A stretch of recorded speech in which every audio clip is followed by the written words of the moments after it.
Friends, I am Mandeep Alexander. I am here again with my another lecture based on the unit kinematics. ठीक है, तो students kinematics में से पहले भी हम लोगों ने डिस्कस किया था न्यूमेरिकल्स को और इक्वेशन ऑफ मोशंस को हम लोगों ने देखा था।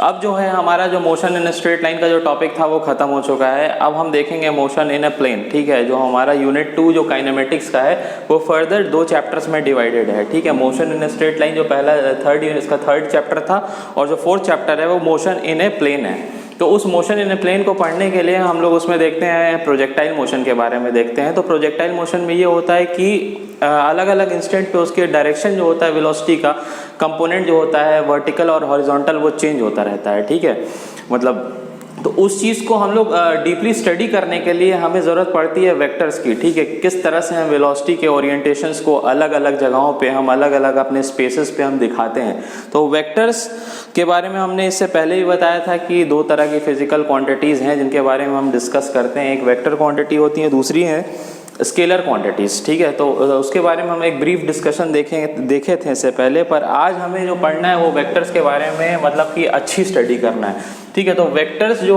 होते हैं इसको हम बेसिकली फिजिकल क्वांटिटीज़ पे आते हैं पहले। ठीक है, तो फिजिकल क्वांटिटीज़ के बारे में जब हम बात करते हैं तो फिजिकल क्वांटिटीज़ हमारी दो टाइप्स के उसमें क्वांटिटीज़ में क्लासीफाई करी जा सकती है। पहली जो होती हैं वेक्टर क्वांटिटीज़ होती हैं। तो मैंने बताया कि वेक्टर क्वांटिटीज़ एक ऐसी क्वांटिटी होती है जिनका क्या होता है, इनके पास डायरेक्शन होता है और क्या होता है एंड मैग्नीट्यूड होता है। ठीक है, मैग्नीट्यूड होता है। और साथ ही साथ एक चीज़ और मैंने जो उस टाइम आपको नहीं बताई थी क्योंकि उसका कुछ मेजर यूज़ नहीं था, अब इसमें यह भी होती है कि ये एक ऐसी क्वांटिटीज़ होती हैं वेक्टर क्वांटिटीज़ जो ट्रायंगल एडिशन लॉ को फॉलो करती है और साथ ही साथ या फिर पैरेललोग्राम एडिशन लॉ को भी फॉलो करती हैं। ठीक है, ये किसको सेटिस्फाई करती हैं, satisfies triangle law of vector addition। ठीक है,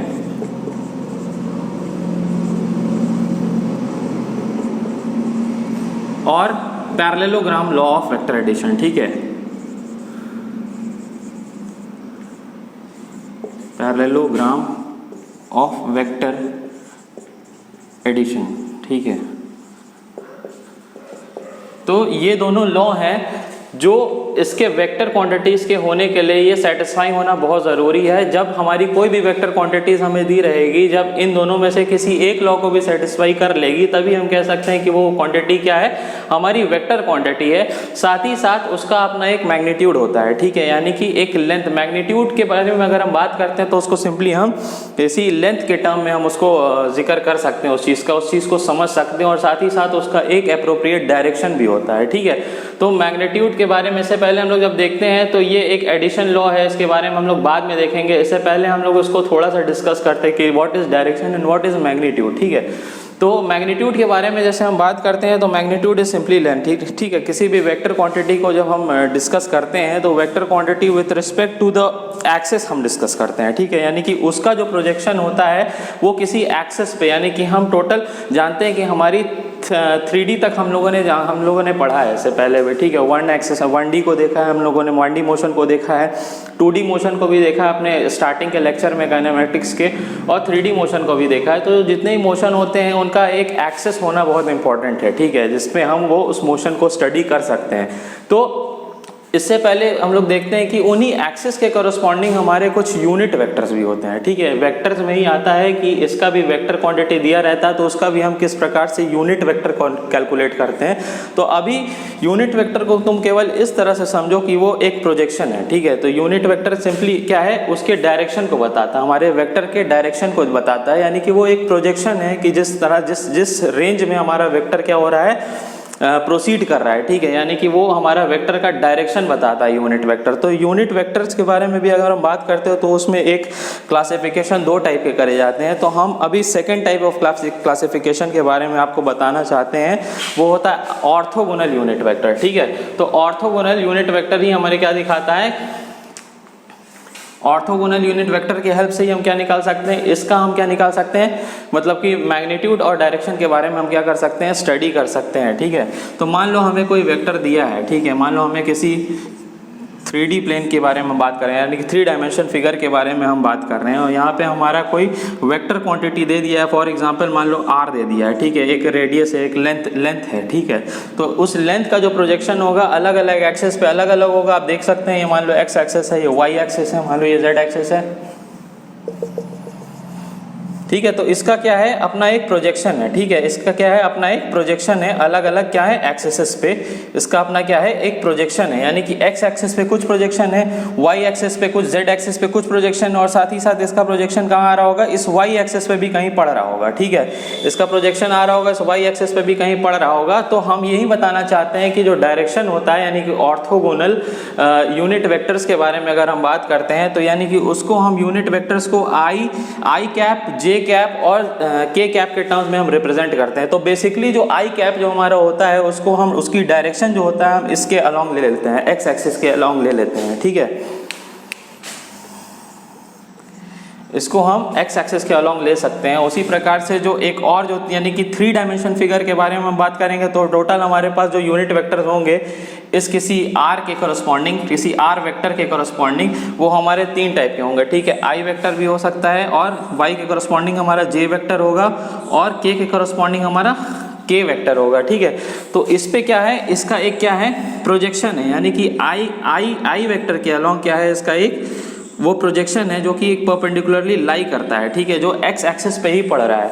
तो इसका हम जब मैग्नीट्यूड जब पता करेंगे तो वो क्या होता है, हमारा r वेक्टर का प्रोजेक्शन इस पे कितना है, x एक्सिस पे कितना है, उसी प्रकार से हमारे r वेक्टर का प्रोजेक्शन हमारे z एक्सिस पे कितना है, और उसी प्रकार से ये मान लो एक 3 डायमेंशन फिगर है, ये r कुछ यहाँ लाई कर रहा होगा, और इसका एक प्रोजेक्शन यानी कि परपेंडिकुलर लाइन जो फॉल कर रहा है तुम्हारे तीनों ही एक्सिस पे, उसके बारे में हम बात कर रहे हैं, ठीक है।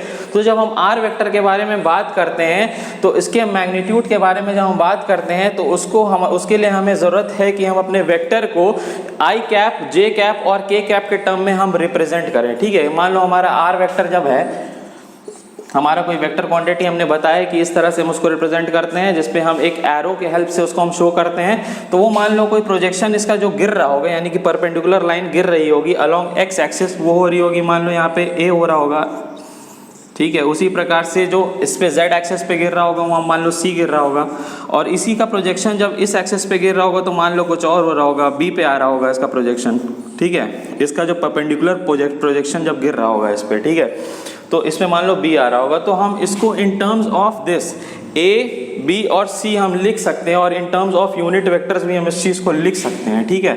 तो हम अगर लिखना चाहें तो हम लिख सकते हैं a into I cap plus b into J cap plus c into के कैप, ठीक है। तो ये वेक्टर का हमारा क्या है रिप्रेजेंटेशन है along all the 3 axes with the help of the orthogonal unit vectors, ठीक है। ऑर्थोगोनल इन द सेंस यही है कि इन दोनों ही यूनिट वेक्टर्स के बीच में जो एंगल होगा वो 90 डिग्री का एंगल होगा, ठीक है, इसीलिए हम उसको क्या कह रहे हैं, ऑर्थोगोनल यूनिट वेक्टर्स कह रहे हैं।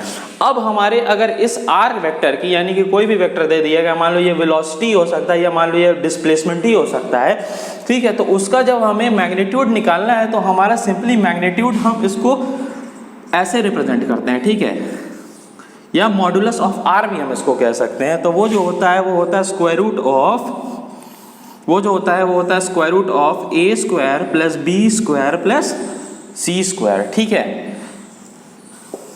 ये क्या है हमारा एक मैग्नीट्यूड का एक मैथमेटिकल क्या है एक्सप्रेशन है। तो इसके हेल्प से हम क्या कर सकते हैं, अपने गिवन वेक्टर का हम क्या निकाल सकते हैं, मैग्नीट्यूड निकाल सकते हैं, ठीक है। तो मैग्नीट्यूड को अब हम सिंपली कह सकते हैं कि magnitude is simply a length, ठीक है, magnitude is simply a length of any vector.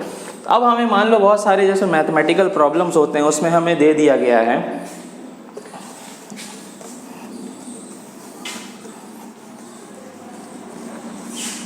ठीक है, मान लो हमें मैथमेटिकल प्रॉब्लम दे दिया गया है, हमसे ये कहा गया है कि भाई एरो के टर्म में बात कर रहा है, ठीक है, हमसे ये कह रहा है कि मान लो कोई कार है वो चलना स्टार्ट करी है, तो वो गई है 2 किलोमीटर्स इन नॉर्थ डायरेक्शन, ठीक है, मान लो किसी पॉइंट O से चलना वो स्टार्ट करी है, तो 2 किलोमीटर्स इन नॉर्थ डायरेक्शन, और ये मान लो फिर उसके बाद बोल दिया गया कि मान लो वो गई है 2 किलोमीटर्स इन नॉर्थ डायरेक्शन, और फिर हमसे ये कहा गया कि मान लो वो गई है 3 किलोमीटर्स इन ईस्ट डायरेक्शन, ठीक है। तो नॉर्थ, साउथ, ईस्ट और वेस्ट, ठीक है, ये हमें पता है, ये हमारा कन्वेंशन है, ठीक ठीक है। तो हमसे इस प्रकार से अगर हमसे कह दिया गया है और पेपर और मतलब हमारे पेपर पे ही हमें वो एक रिप्रेजेंटेशन के हिसाब से दे दिया कि हमारे एरो की लेंथ कॉरस्पॉन्डिंग टू 2 किलोमीटर्स हमें मान लो दे दी गई है 2 सेंटीमीटर्स, ठीक है। मान लो इसकी लेंथ हमारे पेपर पे दे दी गई है 2 सेंटीमीटर्स, मतलब कि रिप्रेजेंट करने के लिए। वो एक्चुअल में तो 2 किलोमीटर चला है, तो 2 किलोमीटर तो हम पेपर पे बना नहीं सकते हैं, तो हमें 2 सेंटीमीटर दे दिया गया। उसी प्रकार से मान लो 3 किलोमीटर जब हमारी बॉडी ईस्ट में चली, हमारी कार जब ईस्ट में चली है, तो उसके लिए हमें दे दिया गया 3 सेंटीमीटर्स, ठीक है। तो हमारे पेपर पे अगर हम देखें with the help of paper and pencil और with the help of paper and pen, if you are drawing about vectors, if you are talking about vectors, तो यही जो हमारा 3 सेंटीमीटर्स है, यही हमारा क्या है, ये मैग्नीट्यूड को दिखाता है। ये जो 3 है हमारे वेक्टर के क्या दिखा रहा है, मैग्नीट्यूड को दिखा रहा है, और ये एरो जो है ये हमारे वेक्टर के क्या दिखा रहा है, डायरेक्शन को दिखा रहा है। क्लियर, ठीक है। तो किसी भी बड़ी चीज़ को, किसी बड़ी वेक्टर क्वांटिटी को हम अपने पेपर पे भी इस प्रकार से क्या कर सकते हैं, स्पेसिफिक नोटेशन दे करके हम उस चीज़ को क्या कर सकते हैं, रिप्रेजेंट कर सकते हैं, ठीक है। तो वेक्टर्स के बारे में हम लोगों ने देखा कि उसका क्या है, डायरेक्शन है, मैग्नीट्यूड है, और इस चीज़ के बारे में हम लोग अपने अभी नेक्स्ट लेक्चर में हम लोग स्टडी करेंगे कि what is triangle law of vector addition और what is parallelogram of vector addition, ठीक है। अब हम बात करते हैं व्हाट आर स्केलर क्वांटिटीज, ठीक है। तो स्केलर क्वांटिटीज के बारे में जब हम बात करते हैं तो स्केलर क्वांटिटीज हमारी ऐसी क्वांटिटीज होती हैं, ठीक है। चलो स्केलर क्वांटिटीज के बारे में भी डिस्कस कर लेते हैं।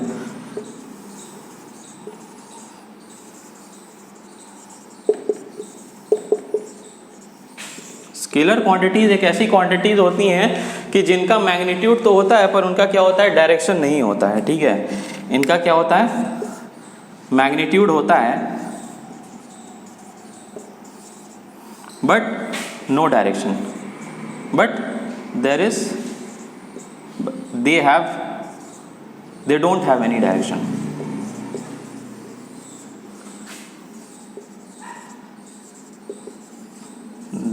ठीक है।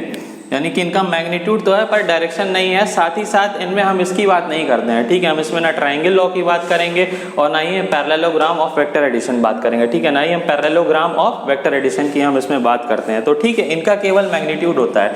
अगर हमसे कह दिया गया कि हमारे पास 2 kg ऑफ राइस है, ठीक है, तो 2 kg को जो हम रिप्रेजेंट करते हैं तो हम क्या कर सकते हैं, 2 kg लिख सकते हैं। तो इस स्केलर क्वांटिटी की एक खासियत होती है कि हम इसको किस में दिखा सकते हैं, इन टर्म्स ऑफ यूनिट और in terms of any numerical value, ठीक है। हम इसको किस में दिखा सकते हैं, इन टर्म्स ऑफ यूनिट और in terms of any numerical value, ठीक है। तो हमारा kg पता है, हमारी इसकी वेट की यूनिट होती है और साथ ही साथ हमारे ये क्या है, 2 न्यूमेरिकल वैल्यू हो। उसी प्रकार से जब हम बात करते हैं कि my school is 2 kilometre away, my school is 2 kilometre away from my residence, ठीक है। तो हम अपने रेजिडेंस के रिस्पेक्ट में बात करते हैं तो हम लिख सकते हैं कि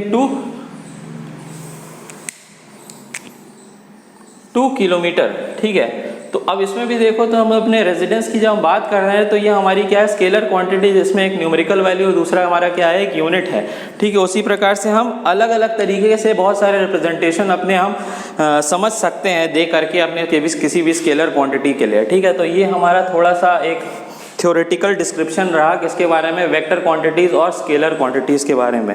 अब हमारा काम क्या है कि अब हम कुछ इनके प्रॉपर्टीज़ के बारे में डिस्कस करेंगे, ठीक है। अपने वेक्टर क्वांटिटीज़ के कुछ प्रॉपर्टीज़ के बारे में डिस्कस करेंगे कि हमारा वेक्टर किस प्रकार से ऐड होता है, हमारा वेक्टर किस प्रकार से सब्ट्रैक्ट होता है, और क्या है हमारा ये triangle law of vector addition और क्या है हमारा ये पैरेललोग्राम ऑफ वेक्टर एडिशन, ठीक है। तो इसका डेरिवेशन भी क्या है, बहुत इंपॉर्टेंट है, ठीक है। इसका डेरिवेशन भी हमारे होम एग्जामिनेशन में कई बार पूछा जाता है, जिसका हम लोग अभी देखने वाले हैं। स्टूडेंट्स, अब हम बात करते हैं अपने वेक्टर क्वांटिटीज़ के एडिशन के बारे में। तो हम स्टार्ट करते हैं 2 वेक्टर्स के हेल्प से, ठीक है। किसी वेक्टर को हम नाम दे देते हैं कि वो हमारा ए वेक्टर है, दूसरा हमारा कोई मान लेते हैं हमारा कोई बी वेक्टर है, तो ठीक है। तो इसका जब हम एडिशन करते हैं, यानी कि एडिशन ऑफ वेक्टर्स के बारे में जब हम बात करते हैं, एडिशन ऑफ वेक्टर्स यानी कि 2 वेक्टर्स, अभी हम 2 वेक्टर्स के हिसाब से बात कर रहे हैं, ठीक है। 2 वेक्टर्स, ठीक है। तो इसके एडिशन में हमें कुछ चीज़ें ध्यान देनी होगी, ठीक है। यानी कि हम किसी वेक्टर को, 2 वेक्टर्स को जब हम ऐड करते हैं तो उसको एल्जेब्रिकली हम उसको क्या कर सकते हैं, एडिशन उसका हम नहीं कर सकते हैं, ठीक है। तो हम ऐड करते हैं तो उससे पहले कि हमें उसके ओरिएंटेशंस के बारे में पता होना चाहिए, ठीक है। हमारे वेक्टर्स के ओरिएंटेशन के बारे में, यानी कि उसके डायरेक्शन के बारे में और साथ ही साथ उसके मैग्नीट्यूड के बारे में हमें पता होना चाहिए, तो ठीक है। तो in addition of vectors we should be aware about the direction of vectors. ठीक है, डायरेक्शन ऑफ वेक्टर्स इसमें हमें पता होना चाहिए,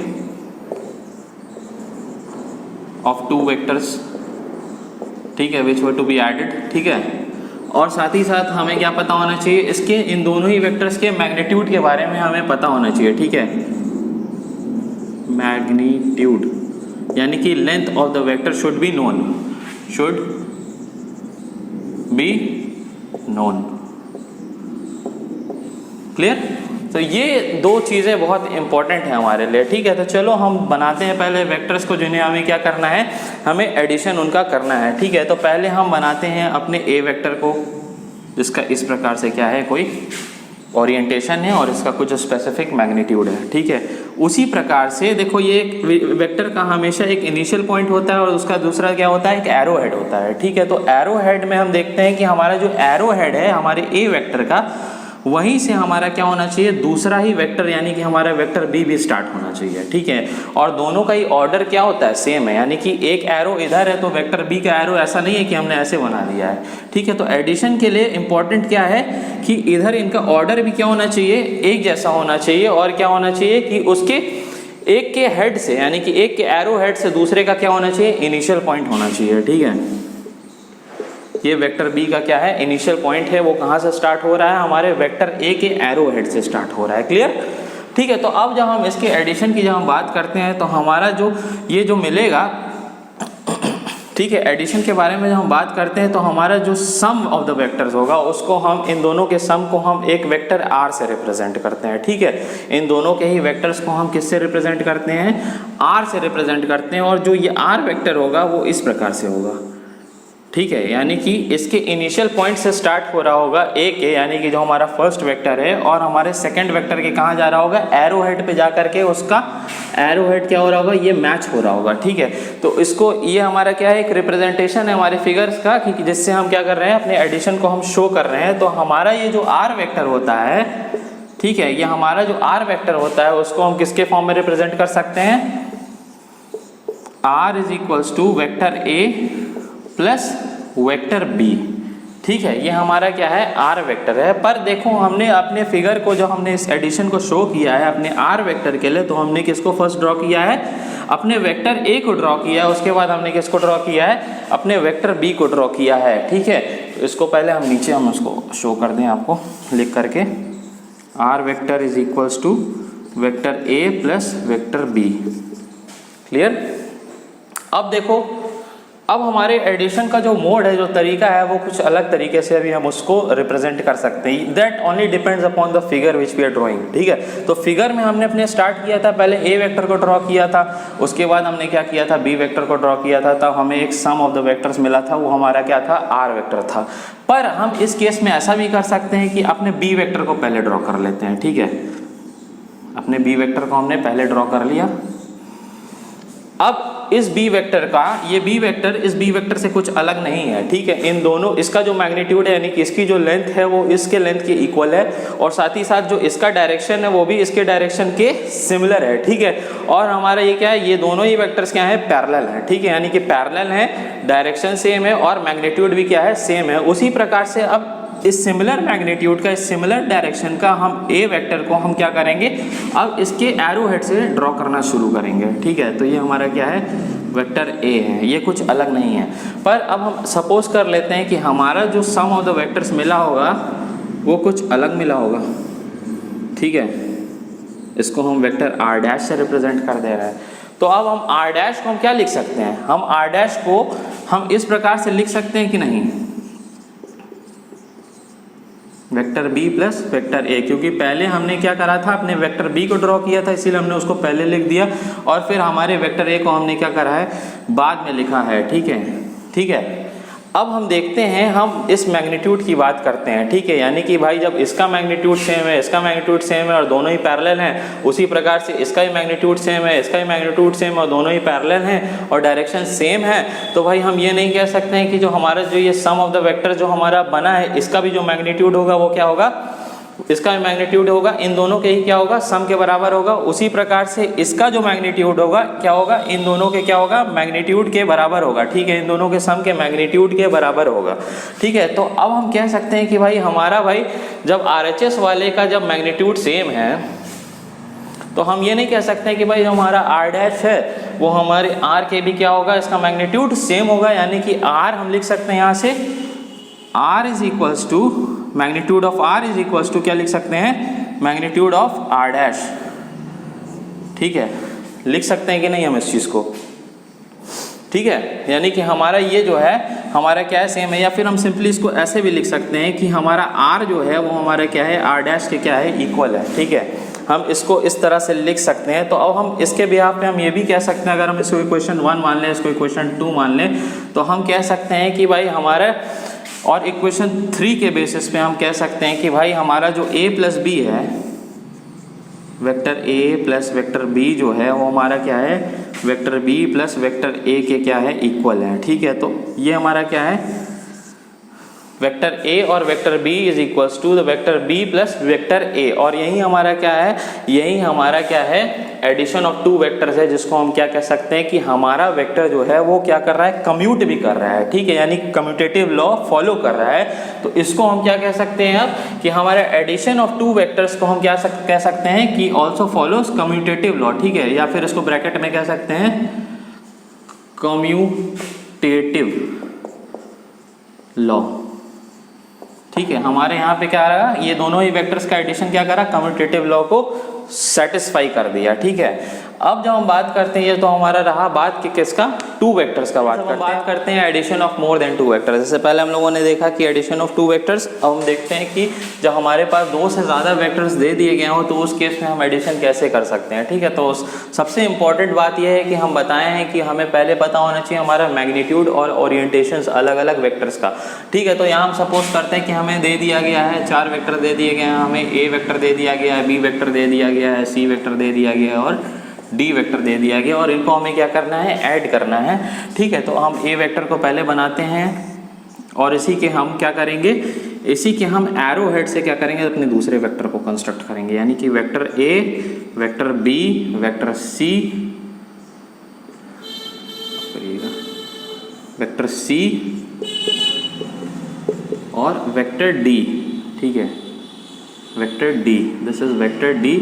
और ये जो वेक्टर होगा क्या होगा, वेक्टर आर होगा। ठीक है, ये मान लेते हैं वेक्टर क्या है, आर वेक्टर है। और ये हमारा क्या है, अलग अलग वेक्टर्स हैं, एक के एरो हेड से दूसरे का क्या है, इनिशियल पॉइंट है। ठीक है, क्लियर। तो ये हम देख सकते हैं कि हमारा क्या है, वेक्टर है। अब हम इसको क्या करेंगे, ऐड करना स्टार्ट करेंगे। तो अभी हम लोगों ने देखा है कि पहले हम क्या करते हैं, अपने दो वेक्टर्स को लेते हैं और उसका क्या करते हैं, सम ऑफ वेक्टर्स निकालते हैं। ठीक है, तो पहले हम एडिशन में क्या करेंगे, इन चारों को तो हम एक साथ ऐड कर सकते नहीं हैं, तो हम क्या करेंगे, ए और बी को ऐड करेंगे। तो इसका हमें क्या मिलेगा, एक सम ऑफ वेक्टर मिलेगा। उसको हम दिखा सकते हैं कि ई से दिखा दे रहे हैं। ठीक है, इसको वेक्टर डी ले रहे हैं, इसको वेक्टर, ये क्या हुआ, इन दोनों के एडिशन से क्या आया, वेक्टर ई आया। ठीक है, अब इस वेक्टर ई को जो इनके दोनों एडिशन से आया, हम किसके साथ करेंगे ऑपरेट, इस वेक्टर सी के साथ करेंगे। तो मान लो इसके वजह से हमें क्या मिल रहा है, एक दूसरा वेक्टर मिल रहा है।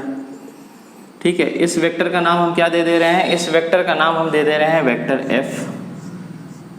क्लियर, इस वेक्टर का नाम दे दिया हमने वेक्टर एफ। ठीक है, अब इस वेक्टर और इस वेक्टर डी के हेल्प से हम क्या करेंगे, इस आर को हम फाइंड आउट करेंगे। ठीक है, तो अब ये क्या होगा, ये और ये क्या होगा, ऑपरेट हो गए। यानी कि vector F plus vector D will give that vector R. तो अब हम कह सकते हैं कि अगर हम इन दोनों ही वेक्टर्स को, यानी कि सम जो आया है, सम ऑफ द वेक्टर्स को अगर हम निगलेक्ट भी कर देते हैं तो हम अपने इस वेक्टर आर को हम लिख सकते हैं इस पॉलीगन के लिए कि हमारा जो वेक्टर आर है वो क्या है, हमारा जो वेक्टर, इधर हम लिखना स्टार्ट करते हैं। ठीक है, वहाँ पे भी हमें एक और फिगर बनाने की ज़रूरत पड़ेगी। ये वेक्टर आर जो है, अगर हम इस चीज़ को निगलेक्ट भी कर दे रहे हैं तो हम लिख सकते हैं कि नहीं, vector R is equals to vector A plus vector B plus vector C plus vector D. Clear. ठीक है, तो हम ये लिख सकते हैं। उसी प्रकार से उसी प्रकार से क्या कर सकते हैं हम अपने एक नए फिगर को भी क्या कर सकते हैं यहाँ पे हम कंस्ट्रक्ट कर सकते हैं। ठीक है, अपने एक दूसरे फिगर को हम जा रहे हैं यहाँ पे कंस्ट्रक्ट करने। तो स्टूडेंट हम लोगों ने इस चीज़ को देखा कि हम इसके फिगर के अकॉर्डिंग हमने क्या निकाल लिया, अपना आर सम निकाल लिया। ठीक है, सम ऑफ द वेक्टर्स निकाल लिया इन चारों ही का। अब हम देखते हैं थोड़ा सा ओरिएंटेशन में हम क्या करेंगे, अपने थोड़ा सा चेंजेस लाएंगे। ठीक है, जिस तरह से पहले हम ए बना रहे थे, बी बना रहे थे, फिर सी डी बनाया और हम यहाँ से क्या करें आर को हमने फाइंड आउट किया। पर अब यहाँ पे हमें क्या करना है, एक नया वेक्टर देखो हमारा जो सम ऑफ द वेक्टर्स आ रहा है वो आर डैश आ रहा है, यानी कि हमने क्या करा है थोड़ा सा अपने ओरिएंटेशंस में और फिगर को ड्रॉ करते टाइम कुछ चेंजेस लाए हैं। ठीक है, तो हमने पहले इसमें ए को बनाया, अपने ए वेक्टर को बनाया है और फिर ए वेक्टर के बाद हम यहाँ बी बना रहे थे, पर हमने क्या करा है सी वेक्टर को बना लिया। पर ध्यान में हमें ये रखना है कि जो हम अपने कंस्ट्रक्शन को किया है यहाँ पे थोड़ा सा हमारा ए जो है थोड़ा लंबा बन गया है, पर हमें ये समझना है कि इसका मैग्नीट्यूड और इसका मैग्नीट्यूड क्या है, सेम है। साथ ही साथ ये दोनों क्या है, पैरेलल हैं और डायरेक्शन भी क्या है, सेम है। उसी प्रकार से हमारा जो ये सी जो हमने बनाया है, भले हमने बी के बाद हमने सी बना दिया, पर इसका भी जो सी का डायरेक्शन है यानी कि ओरिएंटेशन और मैग्नीट्यूड है ये इसी सी के इक्वल है। ठीक है, क्लियर। और साथ ही साथ इस डी को भी जो हमने बनाया है इसका भी जो ओरिएंटेशन है वो इसके किसके सिमिलर है, इस डी वेक्टर के सिमिलर है जो हमारा फर्स्ट फिगर का था। और अब हमें देखना है कि हमें एक नया जो सम ऑफ द वेक्टर्स मिला यानी कि वेक्टर आर डैश मिला, उसका मैग्नीट्यूड क्या है। ठीक है, तो अब इस फिगर के अकॉर्डिंग हम क्या सीख सकते हैं, एक सेम ऑर्डर में हम हमेशा एडिशन करते हैं। ठीक है, जिस प्रकार से इस फिगर के अकॉर्डिंग एक सेम ऑर्डर में हमने एडिशन किया, उसी प्रकार से इसका जब हम एडिशन करते हैं तो अपने आर डैश को हम क्या लिख सकते हैं, according to this order, vector A plus vector C plus vector D plus vector B. ठीक है, अब जब हमें पता है कि हमारा मैग्नीट्यूड ऑफ ए इस मैग्नीट्यूड ऑफ ए के इक्वल है, हमारा मैग्नीट्यूड ऑफ सी इस मैग्नीट्यूड ऑफ सी के इक्वल है, हमारा मैग्नीट्यूड ऑफ डी इस मैग्नीट्यूड डी के इक्वल है और हमारा मैग्नीट्यूड ऑफ बी इस मैग्नीट्यूड बी के इक्वल है। ठीक है, तो अब हम ये कह सकते हैं कि हमारा जो भाई सम आया, इन चारों ही वेक्टर का सम आया according to equation 1 and equation 2, तो हम कह सकते हैं कि भाई हमारा वेक्टर आर जो होगा वो हमारा क्या होगा, वेक्टर आर डैश के भी क्या होगा, इक्वल होगा। ठीक है, हमारे इन सभी वेक्टर्स का सम ही तो हमें क्या देता है, इन सम का जो मैग्नीट्यूड होता है वही हमारे इस वेक्टर का भी मैग्नीट्यूड होता है। उसी प्रकार से इसका जो मैग्नीट्यूड होगा इन चारों के सम का क्या होगा, इसके मैग्नीट्यूड के बराबर होगा। तो भाई आरएचएस वाला जो टर्म है वो तो सेम है ना, तो उसी प्रकार से जो हमारा जो वेक्टर जो लेफ्ट हैंड साइड होगा वो भी क्या होगा, उसका मैग्नीट्यूड क्या होगा, इक्वल होगा। यानी कि हम वेक्टर्स को क्या दिखा दिए, इक्वल दिखा दिए। तो अब हम यहाँ से कह सकते हैं कि हमारा r is equal to what, vector r is equal to r dash. ठीक है, is equal to vector r dash. ठीक है, यानी कि sum of A B C D in both the cases are same. ठीक है, तो अब हम कह सकते हैं no matter whether D is added to A, B and C and no matter whether B is added to this A, C and D।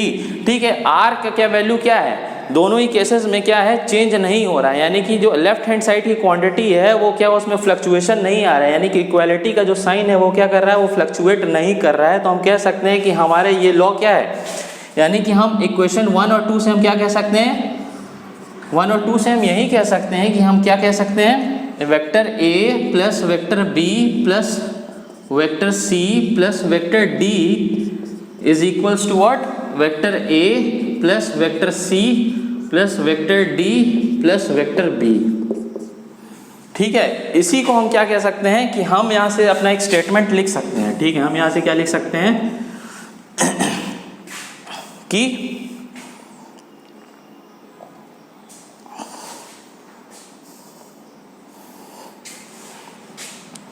whether D is added, ठीक है, whether vector D is added to A, B and C। ठीक है, A, B and C और B is added, vector B is added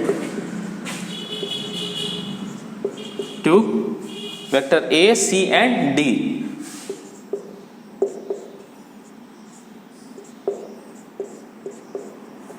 ठीक है, R is equals to R dash, यानी कि vector R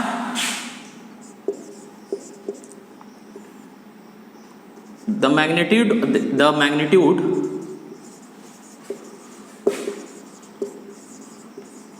of R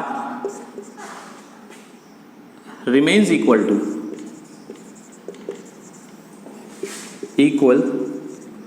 to that of R dash, यानी कि दोनों ही केसेस में क्या है, दोनों का मैग्नीट्यूड क्या है, सेम है। ठीक है, तो अब हम कह सकते हैं कि 10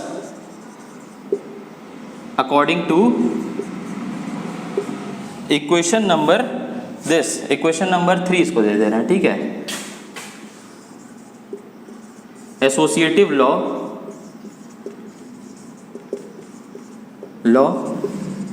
होल्ड्स। ठीक है,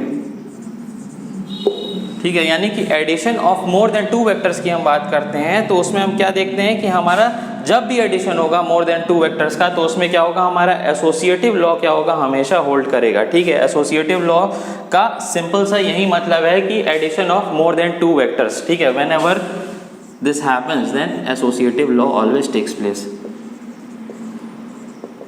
इसको हम क्या कह सकते हैं, एसोसिएटिव लॉ। ठीक है, तो अब दोनों ही केसेस में हम देख सकते हैं कि पॉलीगन में हमारे कोई भी चेंजेस नहीं नज़र आ रहा है। ठीक है, पॉलीगन का जो हमारा वो है फिगर है, जो रिप्रेजेंटेशन है वो क्या है, सेम है। तो दोनों ही केसेस में हम देख सकते हैं, दोनों ही फिगर में हमने क्या बनाया है कि अलग अलग तरीके से भले ही हमने ओरिएंट कर दिया है, पोजीशन चेंज कर दी है। ठीक है, अपने वेक्टर्स की, पर हमारा क्या है, पॉलीगन में क्या है, जो पॉलीगन हमारा फिगर 1 में बन रहा था वही पॉलीगन हमारा क्या बन रहा है, फिगर 2 में भी बन रहा है।